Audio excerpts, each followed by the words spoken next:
네, 잘 지내셨어요? 예, 한국 교회가 부흥을 외치고 있고 또 부흥 성장해야 된다고 모든 교회들이 지금 그렇게 얘기하잖아요. 근데 놀라운 사실은 우리가 부흥을 얘기하고 성장을 얘기하는데 한국 교회가 침체되고 있다는 거예요. 모든 교회들이 뭐 여리고 작전도 하고 뭐 전도하기 위해서 애를 쓰는데 희한하게도 한국 교회가 계속 침체하고 있고 또 침체하고 있는 것은 분명해요. 여러분, 그렇다 한다면 그 원인이 뭐겠어요? 왜 모든 교회들이 전도하려고 애를 쓰고 모든 교회들마다 새로운 영혼들에게 다가가서 복음을 전하고 또 전하고 또 전하는데 교회 성도 숫자는 줄어드냐고요. 이게 이상한 얘기잖아요. 한국 교회가 지금 부흥이라고 하는 차원에서 침체된 지가 한 20년이 됐어요. 여러분, 그 1992년 10월 28일 여러분 아시죠? 1992년 10월 28일이 그 다미선교회라고 하는 이장님 측에서 주님이 재림하실 것이다. 그날 아닙니까? 그날을 기점으로 해서 한국 교회가 침체됐어요. 그리고 놀라운 사실은 이 다미선교회를 중심으로 해서 그 명맥을 계속 다른 사람 이해해 오면서 한국 교회의 이단이라고 하는 것들이 있잖아요.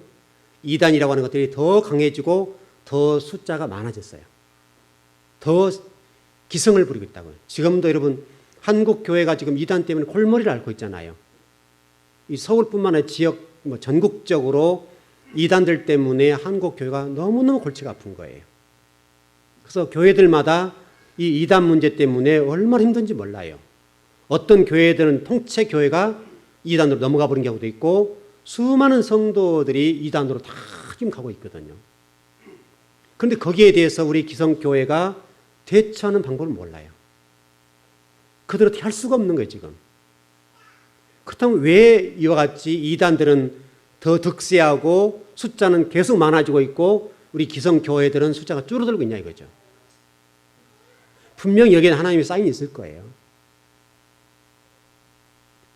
그래서 여러분 최근에 그 신드롬이라고 하는 것들이 있는데 천국과 지옥이라는 신드롬과 베리칩이라는 말 들어보셨죠?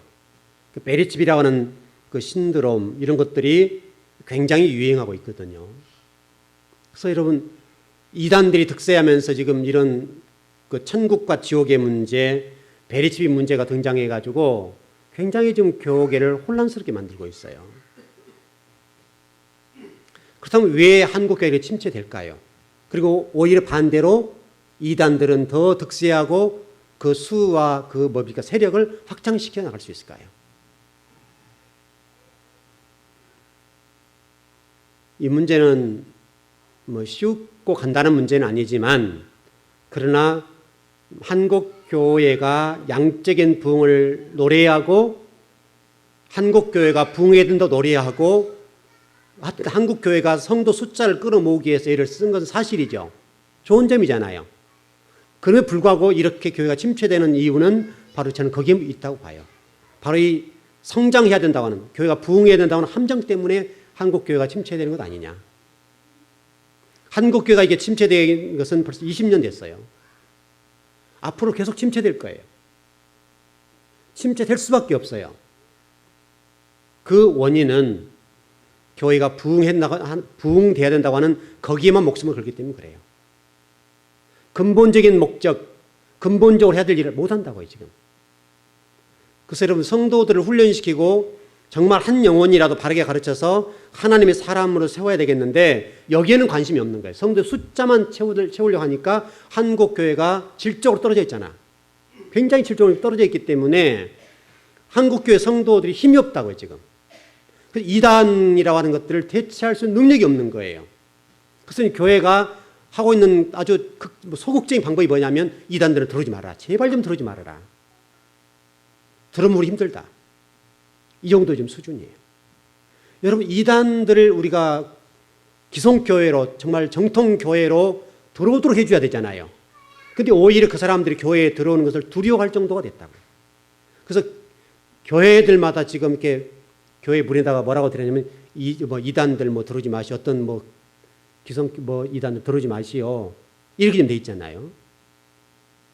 여러분, 우리가 이단들을 경계하고 두려워해야 합니까? 그만큼 우리 기독교 약하고 기독교 생명력이 없냐고요. 기독교라고 하는 생명력이 이단을 대체할 수 있는 능력이 없냐 이 말이죠. 우리가 하나님 말씀이 그들을 정말 하나님 진리로 바로 인도할 수 없냐 이 말이죠. 이것은 저 개인적으로 이단의 문제가 아니라 봤어요. 이건 내부의 문제예요. 우리 내부가 말씀을 무장되지 못하고 말씀으로 훈련되지 못하고 제자화가 되지 못하니까 문제가 발생한 거잖아요. 한 좋은 예를 들어볼게요. 우리 지난주 말씀을 나눴던 것처럼 여러분 예루살렘이라는 곳이 로마에서 점령당할 때 AD 70년, 지금으로부터서 2012년인가요? 1950년 전, 1950년 전에 이 로마가 유대의 예루살렘을 포위했잖아요. 에워쌌잖아요. 이 일로 인해서 예루살렘이 멸망했거든요. 여러분, 로마의 티투스 장군이라는 장군이 예루살렘 성을 탁 포위했어요. 그건 알 수 있죠. 하나님께서 이 과정 속에서 회개의 기회를 주셨다고요. 그리고 여러분, 예루살렘 성 안에는 5년 동안 110만 명이라는 군대가 백성이 먹고 살 수 있는 식량이 있었어요. 5년을 버틸 수 있는 힘이 있었다고요. 근데 그 안에 내부적으로 세파가 나눠져서 110만 명이 5년을 먹고 남을 수 있는 식량에 불을 질러버렸다고요. 내부의 문제죠. 이게 로마의 문제도 아니에요. 로마는 와서 에워싸고 있는데 내부에서는 세파가 나눠져서 네가 옳으니 내가 옳으니 이런 싸움을 하고 있다고요. 지금 이 로마가 들어왔는데 불구하고 유대가 적어도 로마가 3년을 에워싸고 있다 하더라도 버틸 수 있는 힘만 있으면 괜찮잖아요. 5년을 충분하게 버틸 수 있는 힘이 있음에도 불구하고 내부의 문제가 발생해가지고 식량을 불질러 버렸다니까요. 이런 나쁜 일이 어디 있어요. 그래 놓으니까 무너질 수밖에 없죠. 여러분, 그때에 하나님께서 말씀하셨어요. 너희들 지금 이제 불이 타버렸으니까 너희들이 지금 살 길은 유일하겠다. 도망가라고. 여러분, 생각해 보세요. 예루살렘에게 로마 군대가 쫙 포위하고 있습니다. 근데 도망가라는 하나님께서. 도망가라고 말씀하실 때 하나님께서 길을 열어주시겠다는 얘기잖아요. 여러분, 그렇지 않습니까? 하나님 길을 열어줄 테니까 도망가라는데 110만 명의 사람들이 뭐라고 얘기하는가 하면 하나님이 어떻게 그런 말씀하실 수 있느냐. 하나님의 말씀이 또 하나님이 교회에 계시는데 예루살렘 성전에 계시는데 어째 예루살렘 성을 떠나라고 말씀하시냐. 이미 하나님은 예루살렘 성에 안 계셨다니까요. 그래서 그 과정 속에 하나님 말씀하신 대로 명령을 순종했던 사람들은 도망갔어요. 하나님이 로마 군대가 잠시 경계를 소홀하게 만들어 주셨다고요. 여러분, 경계가 소홀하게 만들면 가능하지요. 경계가 소홀하게 되니까 그 가운데 말씀을 그대로 믿고 있는 사람들이 그 경계를 피해서 도망갔어요. 그 사람들이 디아스포라예요. 저는 지금도 이단이 득세를 하고 이단이 굉장한 힘을 발휘하고 있지만은 지금도 우리 기독교라고 하는 우리 기독교가 하나님 말씀과 하나님 뜻대로 바르게 쓰기만 한다면 극복할 수 있다고 생각해요. 극복할 뿐만 아니라 그들을 교회로 들어오게 만들어야죠. 근데 실질적으로 우리 내부가 지금 그 문제를 정리하지 못하고 있어요. 우리가 지금 그런 문제 20년 동안 하나님이 벌써 지금 1992년 10월 28일부터 말씀했다고요. 너희들 교회가 이렇게 지금 되어 있는 근본적인 이유는 말씀을 살지 않기 때문이다. 말씀을 안 가르치기 때문이다. 이미 하나님 말씀해 주셨다고요. 그런데 지금까지 20년이 흘렀어요. 20년이 흘렀는데도 불구하고 교회가 전혀 지금 한 말씀대로 양육을 못하는 거예요. 오직 성도 끌어모으는 일에 집중하다 보니까 교회가 진리 말씀 무장이 안 됐다고요. 지난번에 말씀드린 것처럼 이단들은 지금 성경 공부를 얼마나 한 줄 아시죠? 이단들은 성경을 공부하는데 평일날 밤에 공부하는 사람 매일 2시간씩, 새벽에 하신 분들은 1시간씩 이렇게 매일 공부를 하는 거예요. 지금 잘못된 성경을 배우고 있지만 성경을 배우는 데 있어서도 매일 2시간씩 공부를 해요. 매일 2시간씩. 여러분, 제가 만일 우리 교회에서 지금 우리 창세기부터 1월달 공부를 할 건데 우리가 너무 기니까 단기간에 끝내자 해가지고 매일 밤 여러분 성경 공부할 때 나오라 한다면 여러분 나올 수 있겠어요? 새벽에 1시간씩 공부한다. 다 나와라. 한다면 여러분들이 매일 새벽마다 밤마다 나올 수 있냐고요. 제가 보는 입장에서는 아마도 수요일에 금요일 나올 그 정도 수준에 머물 거예요. 그것도 쉽지 않을 거예요. 매일 밤 성경을 공부할 테니까 2시간씩 합시다. 그럼 제가 성경을 한 10일 정도의 창세기 요한계시록에 딱 끝내주겠습니다. 가능하거든요. 아니면 40일 정도, 2시간씩 하면 한 40일에서 한 50일 정도면 창세기 요한계시록 끝나요. 그래서 2시간씩 공부합시다 해서 한 50일만 나오십시오 라고 얘기를 한다고 한다면 여러분 매일 밤 모든 일을 팽개치고 나올 수 있냐고요. 근데 여러분 이단들은 나와요. 누가 더 건강한 거예요? 훨씬 이단들이 그런 열성에 있어서는 열정적인 부분에 있어서 건강해요. 우리는요, 그렇게 나오라 한다면 못 나와요. 목사님 돈 벌어야죠. 어찌 돈 벌어야 나올 수 있냐고? 못 나온다고, 못 나와. 근데 이단들은요, 새벽에 1시간씩 공부하는데 거의가 나와요, 거의가. 거리 관계없어요, 거리 관계없이. 차를 타고 몰고 들어와서 1시간씩 공부하고 밤에는 2시간씩 직장 갔다 와서 2시간 공부를 하는 거예요. 그뿐인 줄 아세요? 아예 직장 안 다니고 매일 그냥 몇 시간씩 공부를 하는 분이 얼마나 많은지 몰라요. 하나님 보실 때 누가 더 건강한 거예요? 누가 더 순종하는 거예요? 여러분 정말 우리 교회에서 만일에 내년 1월 1일부터 성경 공부하는데 우리가 너무 기니까 한 50일 끝내보자. 그렇다 여러분 공부합시다 라고 얘기했을 때 정말 우리 즐거운 지금 오늘 여기 모여있는 여러분들 모두가 다 그 시간에 나와서 공부할 수 있냐고요. 좀 쉽지 않죠. 근데 사실은요, 우리가 그래야 되죠. 하나님 말씀을 배우는 일, 정말 우리 인생의 미래와 하나님을 배우는 일에 있어서 또 인간을 배우는 데 있어서 성경을 배운다고 한다면 모든 일을 내려놓고라도 와야죠. 그래서 뭐 생업을 중단하고 오라 그 말은 아니잖아요. 낮 시간 열심히 일해라. 밤에만이라도 우리 같이 한번 해보자. 아니면 새벽에 잠 좀 덜 자고 해보자. 만약 여러분들이 그럴 열정만 있다고 한다면 예를 들어서 우리가 4시부터 하면 어떻습니까? 4시부터서 막 7시까지 한다든지 막 6시까지 공부를 한다고 하면 가능하잖아요. 잠을 좀 줄여가고 어떤 생활의 리듬을 좀 조정해 가면서 밤 시간에 빨리 자고 새벽에 일찍 나와서 4시부터 성경 공부해서 2시간 동안 6시간 하고 직장 가십시오. 그럼 우리 교회에서 많이 뭐 하다못해 컵라면을 좀 끓여 먹고 하든지 아니면 밥을 해서 먹든지 그럴 열정을 가지고 공부한다고 한다면 가능하냐 이 말이죠. 아이고 목사님 힘들어서 못합니다. 대부분이 그러지 않냐 이 말이죠. 근데 여러분 이단들은요 그런 말이 어디 있어요. 한 자라도 더 배우려고 얼마나 열심히 하는지 몰라요. 과연 우리가 지금 이단보다 더 열정적이고 뜨겁게 하나님 사랑하냐 이 말이죠. 잘못된 길이지만 바로 이게 우리 내부의 문제잖아요. 내부의 문제. 우리가 지금 어느 순간부터서 정말 라오디아 교회처럼 차지도 아니하고 덥지도 아니하는 정도 교회가 돼버린 거예요. 이런 모습을 보고 계신 우리 주님이 마음이 어떨까요? 주님의 마음. 열정을 찾아볼 열정도 없고 게으르기는 말할 것 없고 예배를 드리라고 예배를 드리지 아니하고 놀러가 다니기 바쁘고 시간은 있지만 시간 쪼갤 수 없고 공부하자고 말해도 공부할 수가 없고 만일 그러는데 우리 주님이 우리를 보시면서 뭐라고 말하겠냐는 말이죠. 그럼에도 불구하고 여러분들이 하나님 기도하기는 하는 복을 달라고 기도하잖아요. 지금 이 시간도 혹시라도 여러분 예배를 드리면서 오늘 내가 예배를 드림으로 인해서 하나님 나에게 복을 주지 않겠냐 그런 입장으로 앉아있지 않냐 이거죠. 저는 그 이단들의 열정이라고 하는 부분은 우리 교회가 본받는다 생각합니다. 지금도 하나님은 그를 통해 말씀하시잖아요. 그들을 통해서. 어떻게 여러분 내년 1월부터 한번 공부해 볼까요? 여러분이 힘든 거 사실은 준비한 사람도 힘들죠. 여러분들은 와서 2시간을 공부하려면 저는 몇 시간을 공부해야 되는지 몰라요. 준비하고.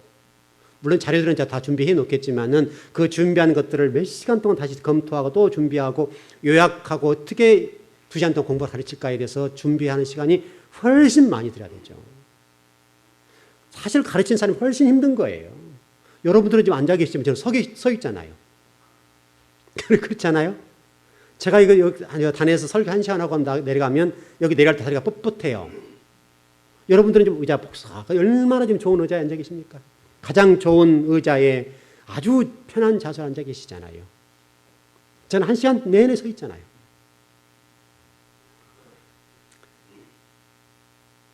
저는 앞으로도 한국 교회가 하나님의 사람들을 말씀을 바르게 양육하지 않는 한은 이단들이 계속해서 극성을 부릴 것이고 또 누군가 또 등장해서 또 한국 교회를 혼란스럽게 만들 거예요. 만들 거라고 봐요. 앞으로도. 여러분 이장님부터 출발해 보십시오. 어떤 무슨 교회 계속 그런 선교회로 이단들이 계속 그 세력을 확장시켜 나가잖아요.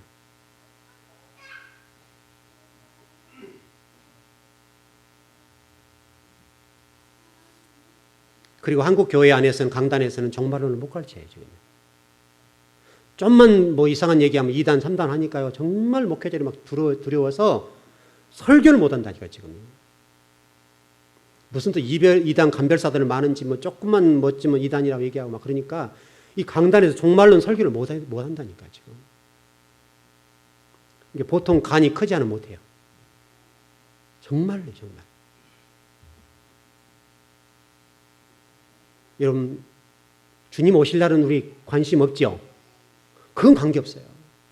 주님이 언제 오시냐 어느 때 오시냐 이거는 관계없고 여러분 초대교회 때부터 보십시오. 초대교회부터 지금까지 기독교 핵심적으로 이어오고 있는 것은 주님이 언제 오실 것이냐에 관해서는 관심이 없고 오시는데 우리가 어떻게 준비할 것이냐 여기에 관심이 있었다니까요. 여러분 주님 오신 것은 분명하죠? 그러나 언제 오실지는 몰라요. 그분이 언제 오실지 거기 관심 없어요. 우리는. 다만 중요한 것은 오실 그 주님을 맞이할 준비를 하자. 우리가 최소한도. 여기 이 문제가 초대교회부터 지금까지 핵심이어야 된다고. 지금까지.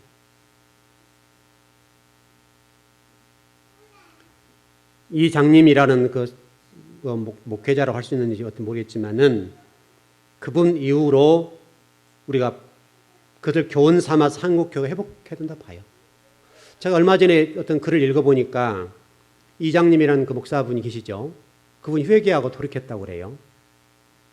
그런데 그럼에도 불구하고 그 사람을 따랐던 어떤 또 다른 사람들이 그 명명을 또 이어가거든요. 그쪽에서도. 그런데 그분을 회개를 했다고 그래요. 회개해서 자기가 지금 자성하면서 목양을 하고 계시더라고요. 그럼 괜찮은 거죠. 잘못할 수 있잖아요. 우리가. 돌아왔으면 받아줘야죠.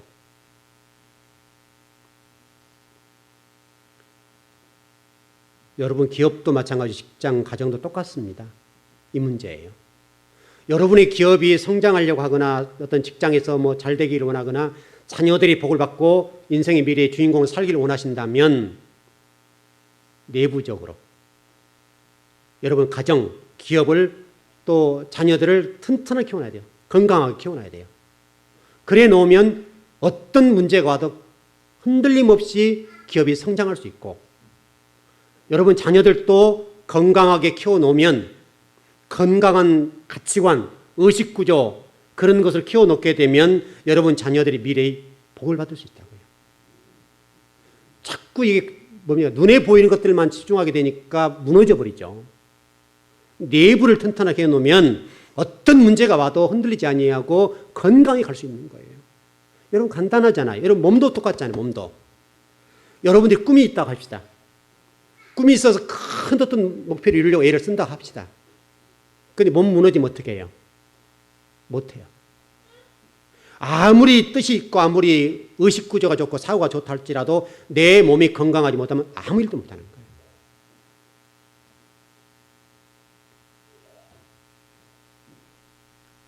거예요. 여러분과 제가 하나님 말씀을 배우는 일에 있어서는 목숨을 걸어야 됩니다. 정말로요.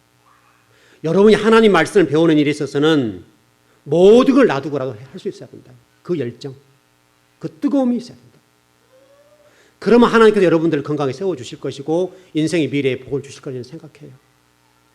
어떤 다른 어떤 현상적인 문제가 아니라 내 내부적인 문제가 더 중요한 문제라니까요. 예를 들어서 여러분들 제가 성경을 가르친다고 그러는데 제가 성경을 아무것도 모르는데 가르칠 수 있냐 이거죠. 못 가르치죠. 물론 얘기는 할 수 있죠. 1시간 동안 2시간 동안 얘기는 할 수 있겠죠. 그게 바른 성경인지는 모르겠지만 할 수는 있겠죠.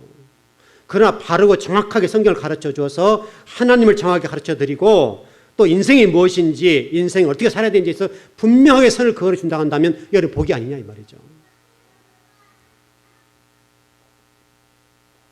대형교회를 섬기는 목사님들은 대형교회를 섬겨서 그 영혼들에게 하나님의 말씀을 바르게 잘 가르쳐서 그들 파송해서 하나님 나라를 세워가야 될 것이고 작은 교회도 작은 교회를 섬기는 목회자들이 어떤 양들을 바르게 잘 가르쳐서 그 양들로 하여금 하나님을 세우도록 하면 될 것 아니냐.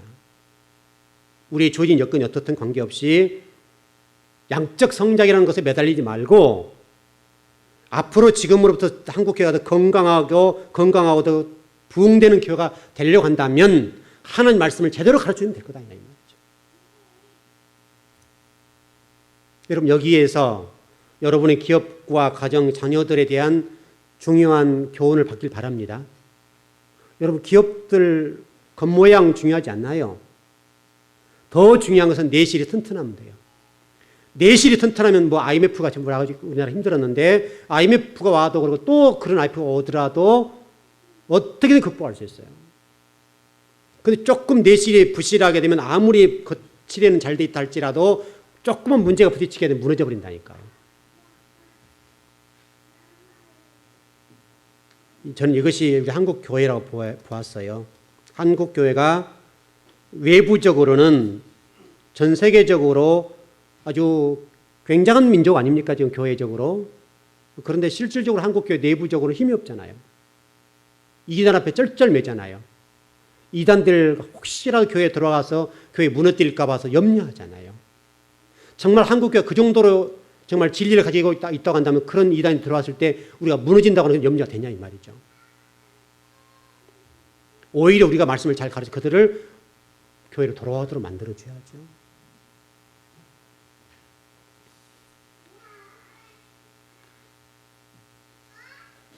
오늘 본문에서도 유대의 멸망한 가정한 것에 서거든 유대인 사람들은 산을 도망해라.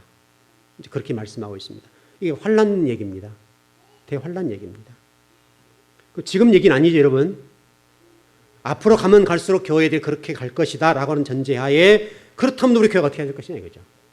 그렇다면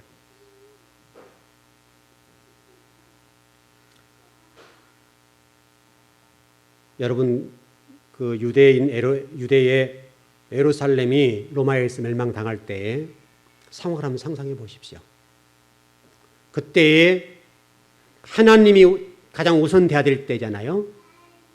여러분 그때 당시에 헬라가 유행했을 때죠. 헬라 시대죠. 헬라 시대가 유행했을 때니까 헬라 핵심이 뭡니까? 헬라 핵심이 뭡니까? 지식이죠. 지식이 하나님 자리에 올라간 거예요. 지식이. 하나님의 자리를 내려버리고 그 하나님 자리에 지식을 올려놓으니까 하나님이 교회를 떠나버리셨죠. 교회를 떠나셨어요. 여러분 우리 디모데후서 3장에도 그런 말씀 있잖아요. 말세에는 이런 일이 있을 것이다. 그래서 어떤 얘기가 나옵니까? 하나님의 자리에 자기를 올려놓고 돈을 올려놓고 명예의 권세를 올려놓고 그렇게 될 것이다. 그게 말세다.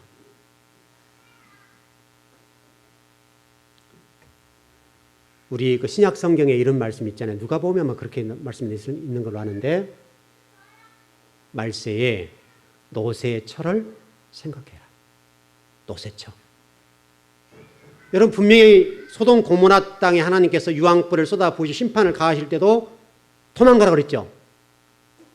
롯이 도망가잖아요. 노베 가지고 도망가는데 노새처가 하나님 말씀대로 뒤를 돌아보지 말고 도망가 산으로 라고 말씀했을 때 노새처가 뒤를 돌아보죠.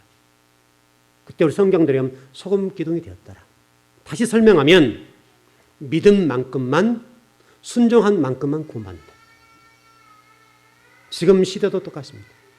지금 시대도 아마 여러분 제가 오늘 설교를 이렇게 하지만 설마 뭐 목사님 그럴 일이 있나. 자, 지금 성경 얘기하고 있는데도 불구하고 여러분 의식 속, 어떤 생각 속에서는 무슨 그럴 일이 일어날 일이라고 그렇게 한다는 거죠. 그러나 여러분 말씀대로 말씀 앞에 내 자신을 내려놓고 순종할 수 있어야 됩니다. 지금 이 시대는 가면 갈수록 진리 아닌 것이 진리인 척 하게 될 것이고 그럴 겁니다. 하나님 분명히 지금 이 시대에도 저와 여러분들에게 구원의 길을 예비해 놓으셨고, 여기서 구원이라고 하는 것은 예수님 구원받는 그것뿐만 아니라 여러분 삶 속에 어떤 어려운 문제가 왔던 그 모든 문제에 대해서 하나님이 새로운 통로를 열어주실 겁니다. 구원의 길을. 구원은 다양하니까요. 병으로부터 나는 것도 구원이죠. 사업을 실패했던 사람이 사업을 성공하는 것도 구원이죠. 문제가 있는데 문제를 해결하는 것도 구원이죠. 여러분 성경은 그렇게 되어 있으니까. 하나님이 디투스 장군이 예루살렘 포위했을 때에 경계를 소홀히 한다고, 소홀히 잠깐 하도록 했다고 그러는데, 그때 갈릴리 호수 동쪽 편에 대가볼리라는 곳을 이렇게 쫙 열어주셨다고요. 대가볼리를. 그쪽으로 도망간 거죠. 지금도 분명히 우리의 길이 있을 겁니다. 그 길을 찾으셔야 됩니다. 사업을 하신 분들도, 사업에 실패한 분들도 사업을 실패했다는 왜 실패했는가? 그 길을 찾아보십시오. 그 길에 대한 길을 찾아서 그 문제를 해결한다고 한다면 사업의 실패의 문제를 알게 될 것이고, 문제를 알게 되면 답을 찾게 되죠. 그러면 나중에 사업을 하더라도 그런 문제에 걸리지 않죠. 분명히 뭔가 문제가 있을 거라고요. 어떤 세상적인 현상의 어떤 부분에 대해서 요구하지 마시고 내부적으로 내가 뭐가 문제가 있었는가, 그걸 보면 분명히 답이 있다는 거예요. 지금도 마찬가지예요. 지금도. 오늘은 이 산에 관해서 좀 다른 각도로 말씀을 좀 전개해 보려고 합니다. 도망가는 측면이었으니까 지금 우리는 현재 살아야 되잖아요. 예배를 드려야 되니까. 그렇다면 현재 교회가 어떻게 해야 될 것이냐, 이런 측면입니다.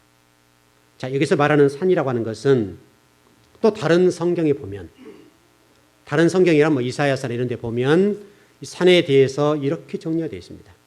산은 시온산이다. 시온산. 시온산이라는 말은 교회란 말이거든요. 영어 성경에는 복수로 되어 있으니까.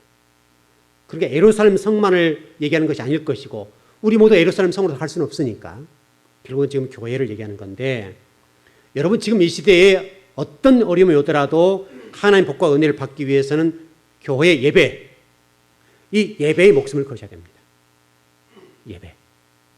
예배에 목숨을 걸지 아니하고는 여러분들의 문제를 해결할 수 없고 하나님 복과 은혜를 받을 수 있는 길은 없습니다. 답이 없습니다. 교회에 오셔서 하나님 말씀을 듣는 가운데에 그의 답을 찾으셔야 됩니다. 오늘 말해드리면 답을 충분히 찾을 수 있잖아요.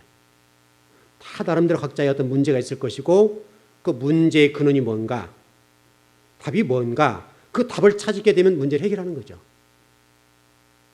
근데 만일에 여러분들이 우리 한국교회가 좀 똑같은 입장인데 왜 한국교회가 좀 부흥이 안 되지?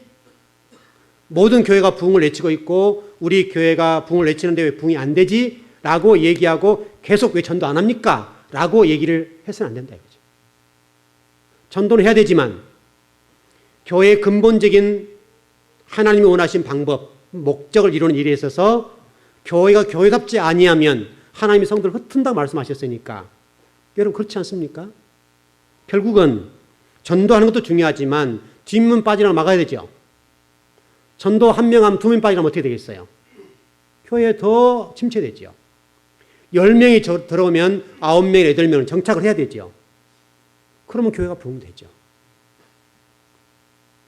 여러분 기업도 똑같을 것이고 여러분 가정도 똑같을 것이고, 만일 여러분들이 어떤 기업을 사업을 하신다 합시다. 1,000만을 벌었다고 한다면 뭐 한 500을 쓰더라도 500은 남아야 될 거 아니에요? 기업 자금을 쓰고 500만이 남아서 저축을 해야 됩니다. 그런데 1,000만을 벌었는데 990만이 들어갔다든지 아니면 뭐 오히려 마이너스 된다든지 그러면 그 사업이 아니죠. 마치 이와 같다는 거예요. 여러분 사업이나 뭐 직장, 가정, 자녀들 가운데에 현재 삶 속에서 이것과 대비해서 이렇게 점검해 보라는 거예요. 도대체 우리 가정이 뭐고 내 기업의 문제가 뭔지 또 내 자녀들의 문제가 뭔지 우리 가정의 문제가 뭔지 그걸 한번 확인해 보라는 거예요. 그걸 확인해 보면 분명히 거기에는 답이 나와 있을 거예요. 여러분 우리 교회 얘기를 잘 아시죠? 우리 교회가 제가 늘 여러분 말씀드렸던 것처럼 다른 교회가 부흥된다고 막 노래하고 또 노래하고 막 정말 교회 난리를 쳤잖아요. 그 성도들이 얼마나 힘들었습니까? 목회자들이 성도들에게 막 야단을 쳤잖아요. 여러분 전도를 왜 안 합니까? 막 야단을 치니까 성도들마다 그냥 평일날 나와서 교회 전도하니라고 애를 썼거든요. 정말 우리 한국교회 성도들은 순종을 잘하는 성도가 없잖아요. 그런데 결과는 교회가 침체됐다는 거예요. 바로 이 문제는 성도들에게 하나님의 말씀으로 제대로 가르쳐주지 아니하고 어떤 현상적인 거 여기 매달리다 보니까 한국교회가 이렇게 돼버렸어요. 그래서 여러분 1,200만의 성도를 자랑했던 한국 교회가 지금 800만이라고 얘기하잖아요. 3분의 1이 줄어들었다. 근데 놀랍게도 그 성도들이 어디로 갔냐면 천주교나 불교로 갔다는 거예요. 천주교, 불교. 그러니 우리 기독교가 천주교, 불교만 못하는 거죠. 저는 지금도 우리 교회가 하나님의 말씀으로 잘 가르치면 충분히 가능성이 있다고 생각합니다. 얼마 전에 꽤 된 것 같은데 실미도라는 영화를 보셨죠? 보셨나요? 보신 분이 별로 없으신가요? 하여튼 얘기는 들어보셨죠? 아, 그것도 잘 모르세요? 아, 그런 걸 좀 보세요. 300인 이야기 그런 영화 있죠? 그거 보셨어요?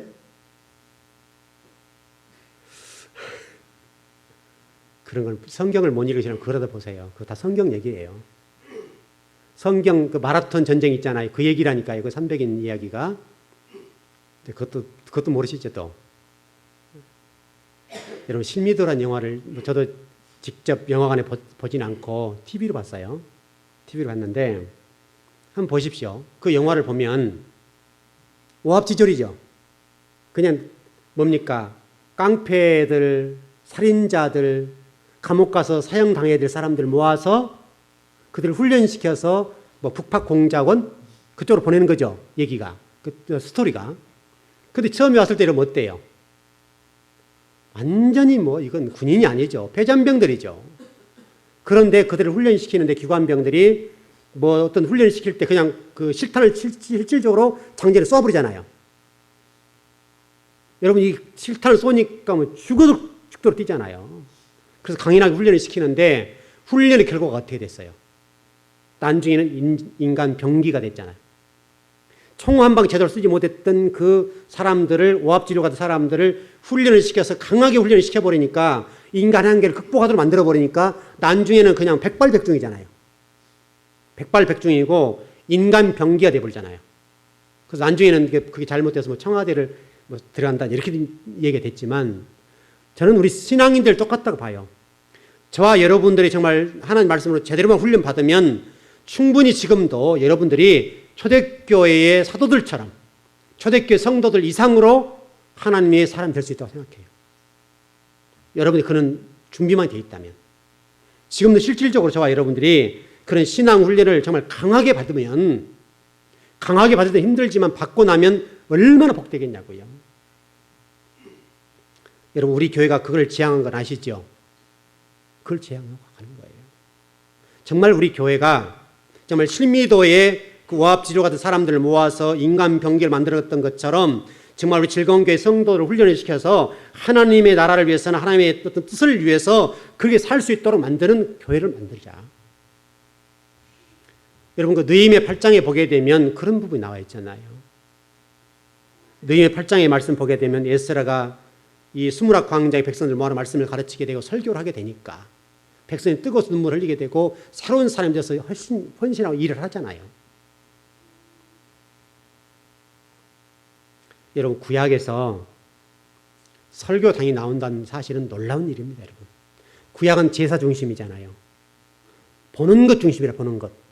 근데 실질적으로 강단 말씀을 전해서 설교를 하는 교회로 변했다는 거죠. 이것은 놀라운 변화예요.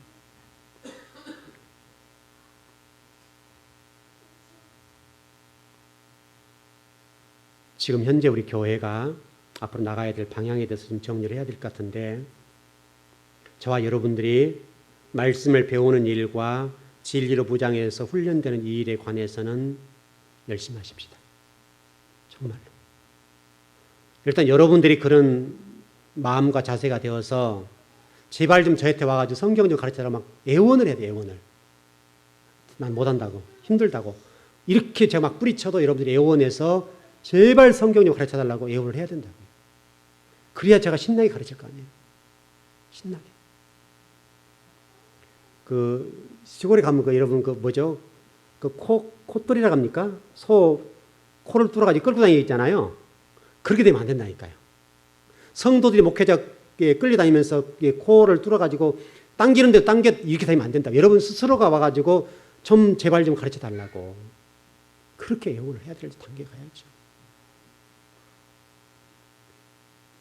지금 교회가 하늘의 모형과 그림자라고 본다면 우리가 정말 이 시대를 이렇게 가볍게 넘어가서는 안 돼요.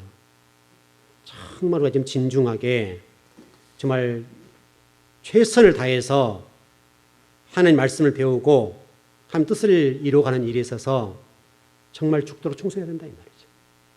정말 우리 실미도에서 나와 있는 것처럼 정말 로마군이 예루살렘 성을 포위하면서 총칼을 들고 탁 이렇게 겨루고 있을 때 한번 신정히 생각해 보세요. 분명한 사실은 이런 주님 오실 때가 되면 굉장히 어려운 일이 많이 벌어진다고 그랬죠. 그때를 대비하기 위해서라도 우리가 뭐 그때가 살지 안 살지 모를 일이지만은 그러나 우리는 그 일이 있던 어떤 관계없이 진리 말씀 무장해 가지고 정말 이 교회를 통해서 하나님의 나라와 이 민족을 보고 우리 즐거운교회 안에 머물지 말고 즐거운교회 성도로 머물지 말고 한국 교회를 바라보면서 하나님의 좀 뜻을 바라보면서 가슴을 좀 치면서 아버지 마음을 읽자고요. 내 영혼 하나 거기에 초점 모으지 마시고 주변에 죽어가는 영혼들 한국 교회를 바라보면서 하나님의 마음으로 보라고요 좀요. 저와 여러분에게 그렇게 좀 말씀하신 거 아닙니까? 여러분들이 말씀을 못 들어본다 가정해 보십시오. 한 달만 제가 여기서 설교를 좀 죽을 쓴다 합니까? 좀 표현이 그런데 제가 설교를 죽을 쓰고 여러분들이 한다 합시다. 그럼 어떻게 될까요? 어쩔 수는 없으나 여러분 영혼들은 금방 메말라 갑니다. 살아있는 말씀이 아니라 정말 죽어있는 말씀으로 여러분 전한다고 한다면 한 달만 여러분 전해버리면 여러분들은요 영혼이 시들어져 버립니다. 죽어갑니다. 금방. 여러분이 세상 속에 나가서 열심히 살고 노력하는 것은 좋은 일입니다. 열심히 하십시오. 그러나 그 열심을 말씀을 듣는 일과 말씀을 배운 일에도 더 열심히 하십시오. 부지런히 살아요. 부지런하게. 어쩌든 한 번이라도 말씀을 더 배우려고 하는 일에 애를 쓰고 수고해야 된다 이거죠. 여러분 우리 교회가 아마 이제 1월 달부터서 이미 제가 선포를 했으니까 할 건데 일단 주일 오후는 다 참석할 것 같아요.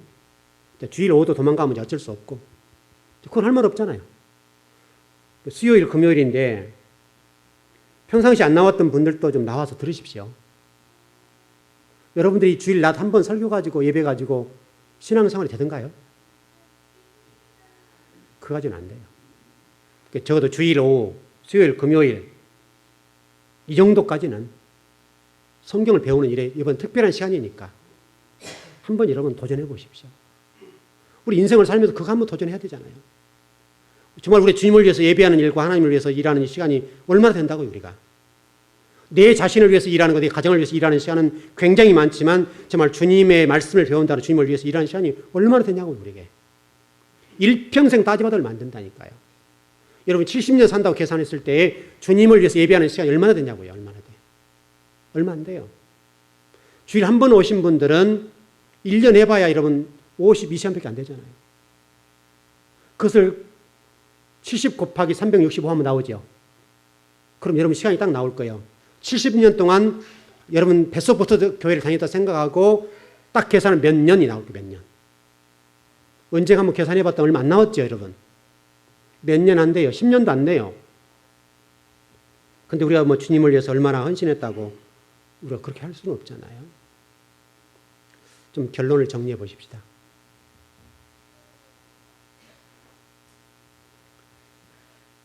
우리 삶 속에서 이루어지는 일들 가운데에 어떤 일들이 있을 텐데 그 어떤 일에 관해서 문제를 풀어가되 어떤 현상적인 일에만 매달리지 마시고 근본적인 치료를 하십시오. 우리 지금 오건사님 다리가 아프신데 차에서 버스 타고 오시다가 넘어지셨어요. 그래서 오늘 병원에 갔다 오셨는데 넘어지셨으니까 아프셨겠죠. 그때 뭐 대수롭장에 생각하셨는데 며칠 지난 다음에 병원에 찍어보니까 뼈가 금이 가셨어요. 그래서 지금 기부스 하셨거든요. 자, 만약 이걸 뭡니까? 진찰을 안 했다 한다면 계속 아프기만 하고 가겠죠. 얼마나 통증이 심하겠어요. 넘어진 것은 분명히 좀 타박상 입었던지 그런 게 있는데 그것 더 중요한 건 뼈가 금이 갔단 말이에요. 그럼 이거 깁스를 해서 병원에 입원해서 치료를 해야 되잖아요. 이게 근본적인 치료죠. 만일에 여러분들이 타박상 입은 그 부분만 약을 바로 낫게 한다면 어떻게 되겠어요? 근본적인 치료가 안 되는 거죠. 좀 연세가 있으시기 때문에 더 안 되잖아요. 똑같아요. 우리 신앙생활이라는 걸 하는 것이 여러분 어떤 문제의 겉모습만 치료하지 마시고 본질로 들어가서 본질을 치료하십시오. 본질을 치료하면 여러분 모든 문제 해결될 수 있어요. 그게 답이 있어요. 정말 여러분들의 그런 좀 지혜가 있어서 여러분 사업장에서나 직장에서나 여러분 가정 속에나 어떤 문제가 있다고 한다면 그 문제의 근원적인 것을 치료해서 답을 좀 찾아서 해결하길 바랍니다. 오늘 메시지를 잘 생각하시고 여러분 문제를 풀어간다면 하나님께 여러분이 놀랍도록 구원의 길을 열어주실 것입니다. 기도하겠습니다.